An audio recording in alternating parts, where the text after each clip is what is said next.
intellectualrevolution.com back in 2009. So this is the direction for the future. It has to be one of brains, and clearly the nitwits at the Treasury, they don't have the brains. I just want to read this to you briefly, Alex, because it puts things into perspective of how we're being brainwashed. And this is from, of course, the Turlet paper of record.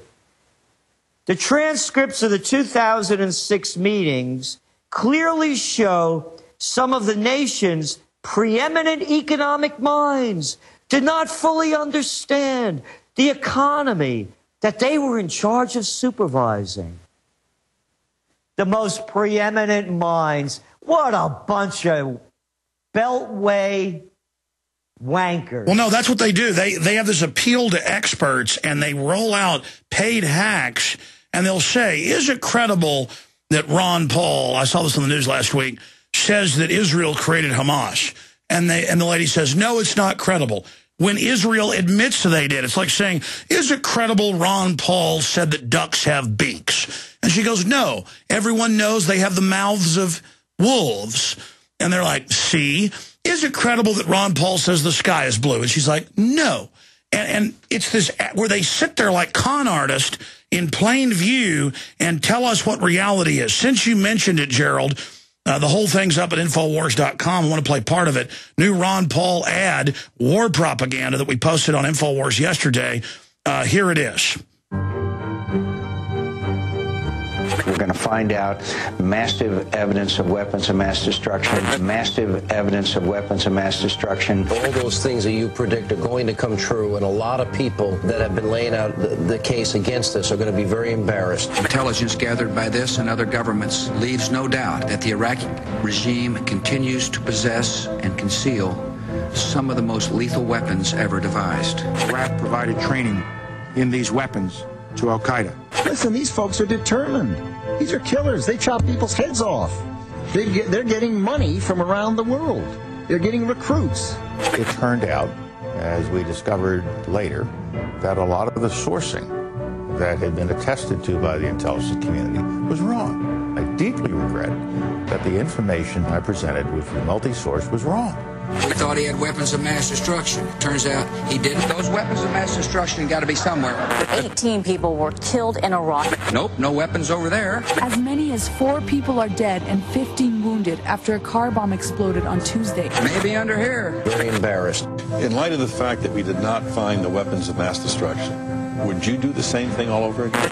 Would you do the same thing all over again? We rested our case on the existence of weapons of mass destruction. I think without that weapons of mass destruction case, the justification would not have been there. It has nothing to do with national security. Matter of fact, our national security is more jeopardized by permitting this to happen because we're liable to start a war. We're liable to have our military men killed. We're liable to have more attacks on us by terrorists. I do not think it's effective. I think it drums up more anti-American hostility. I see no threat to our national security. There's no convincing evidence that Iraq is capable of threatening the security of this country. Very little reason, if any, to pursue a war. The Iranians have repeatedly said they want to wipe Israel off the map. Take military action to keep Iran from having a nuclear weapon. You have to take whatever steps are necessary to break its capacity to have a nuclear weapon. The Iranians are the existential threat to the state of Israel. Without a shadow of a doubt. Leaves no doubt. Iran will take a nuclear weapon. They will use it to wipe our ally Israel off the face of the map. It's another Iraq coming. There's war propaganda going on. To me, the greatest danger is that we will have a president that will overreact. Washington's enemy is an enemy that doesn't exist. This wild goal to have another war in the name of defense is the dangerous thing. But there's nothing that indicates that Iran is really building a bomb. They produced information that led you to believe that, but they have no evidence. We might not be able to trust the IAEA. They say that the source is actually a single source. The sourcing was wrong. Will not tell us where that source is coming from at all. The provenance of that source has not been established. Just like we did in Iraq, build up the war propaganda. There was no Al-Qaeda in Iraq. Okay. It's time we quit this. All right. And the real Al-Qaeda has been given Libya. Gerald, I played that clip because you brought it up. But, I mean, how do they square, we've got to attack anybody who might get a nuke? Let's say they might get a nuke. I mean, do we attack Pakistan, Russia, China? This idea that we attack somebody before they attack, and then our government blows up their military bases as they admit is happening, and that's loving and liberal to assassinate people, and then torturing people is good, and then the American people that go along with the war, Gerald, do they think they're going to be safe when there's no Bill of Rights or Constitution? I mean, these protections are there for a reason. Well, again, that's why one of the reasons we have one of our top trends of 2012, Battlefield America. How, as you well know, that after signing the National Defense Authorization Act on New Year's Eve, when no one was paying attention, and most people don't knowing what is in that, they could call the term is in there, belligerents. You and I, we're pretty belligerent. They could take us away and kill us. And I believe they're doing this because they do see the collapse coming, and they are going to start a war. They're already doing it. They've declared war. They're cutting them out from not making a buck. It's an embargo. It's clear as that. And the point that I want to keep making is that the same type of incompetence that is in clear view for everyone to read, that comes from the economic end, the incompetence and stupidity and arrogance that we just heard from Bush, from Colin Powell, from Rumsfeld. I love Rumsfeld. They chop people's heads off. Hey, guess what? I think somebody chop your cojones off, Donald. I'm sick and tired of these fat mouths like Gingrich over there. We have to go bomb. What do you mean we? I mean, this guy can't run up a flight of stairs. What do you mean we? And here's the sickness and the immorality. Because they're sending young guys to do this. These guys are coming back realizing that they're going through all these tours of duty for nothing and being put in these terrible conditions and their lives threatened. They're drugged out on prescription drugs. They're coming back home. And what's here for them? Nothing. Nothing. I read something that the unemployment rate among our vets is over 30%. And they don't want to go to the VA. And you know why they don't want to go to the VA? Because they just saw how the military shafted them. And they don't trust the VA. So it's a morality issue here. It's as clear as that. No, we've got a bunch of crooks that are cynical and think everything's a joke and think the party's going to never end. I want to go to some calls, but look at this economic news. Now, you and I and others get criticized for pointing out that according to all classical economic numbers, we're in a depression. U.S. debt nears $15.94 trillion. That's more than the GDP every year. Here's one out of Forbes. The worst economic recovery since the Great Depression. Now they call it the greatest recession. You got to love how they spin 50 million Americans on electronic soup kitchen, food stamps, and they just keep shoveling this bull at us, and it's become totally see-through, but they're up there saying, let them eat cake. I don't see them getting away with this, Gerald. Well, no. And again, this election is the most important in our lifetime. It can go, Alex, I've never felt more confident about a new year than 2012. The vacuum is so huge, anyone can see through the lies. Again, front page story about how the Fed didn't see it coming and lied to us simultaneously. The clip that you just played of Ron Paul, how they lied to us. People see it. You're 100% correct. The future is in our hands. It's a moral issue. It's not a political issue. Well, out of the criminality that we have in our government flows all these problems. I mean, it's now coming out that Monsanto, we already knew this, but now it's confirmed, actually owns most of the ambassadors and pays them. And so they'll give a country some giant concession that hurts other industries just to get what Monsanto wants through.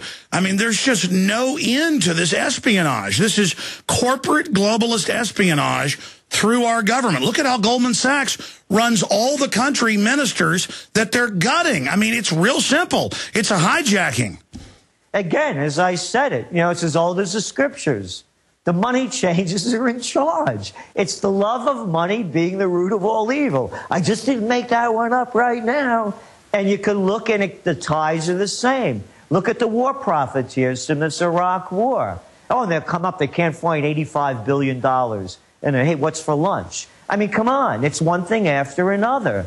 And again, as I said, we have a gang of 535 senators and congressmen running the show. But now I see videos every day where a woman just says, oh, you're a big tough guy to a cop, so he punches her in the face and the police chief defends it, or where they beat somebody up for filming them. I mean, they throw the book at you for not even having a crooked toenail if you don't suck their boots properly. I mean, but then meanwhile, the criminals are running rampant. You got it. And that's what happens in third world countries. Look, again, the gap between the rich and the poor. When I began my career in 1970, my first real job, the gap between the CEO and the average worker was 24 to 1. Now it's about 450 to 1. You look at yesterday's news, how much these three guys in the Carlyle group, this politically tied hedge fund, private equity firm, like $100 million each or something. And then you see the tax rate that they pay. They don't pay it on a personal level. No, it's a capital gains tax. No, it's not. You're just doing deals. They're paying 15%. We have to pay much more. We're in the 35% range. The whole game is rigged by the money changers. It's as simple as that, but I want to make it clear because you brought it up. People are seeing through this. The future is in our hands. It's ours to have.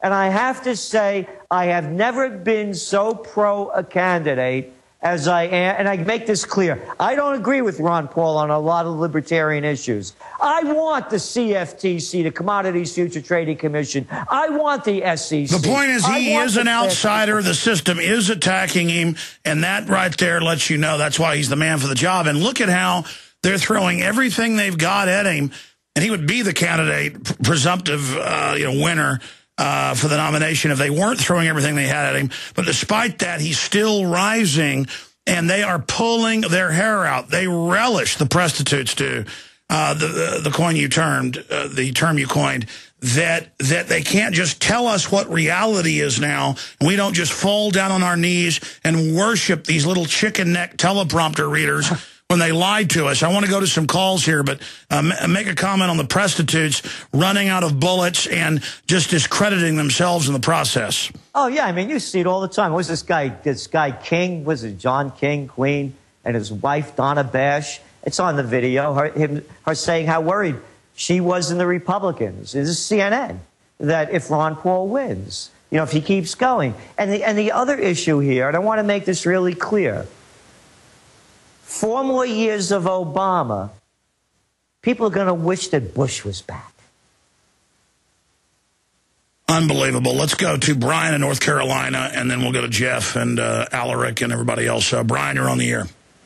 Hey, Gerald and Alex, I got a quick question for the both of you. Okay.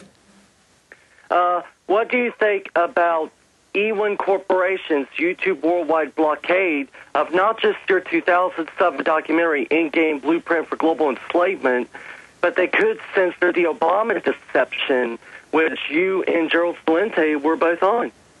Oh, yeah. I mean, there's big calls for internet censorship going on. Oh, yeah. Yeah, it's one of our top trends, Big Brother Internet. Oh, no, look, I'm telling you, the bigger their screw-ups, the harder they clamp down on us. What are you going to see? Maybe, a wheelchair granny bomber, a brassiere bomber. They're going to make something up, or they're going to start a war, and it'll be an excuse to clamp down more on our freedoms. How much more clamp down than you need?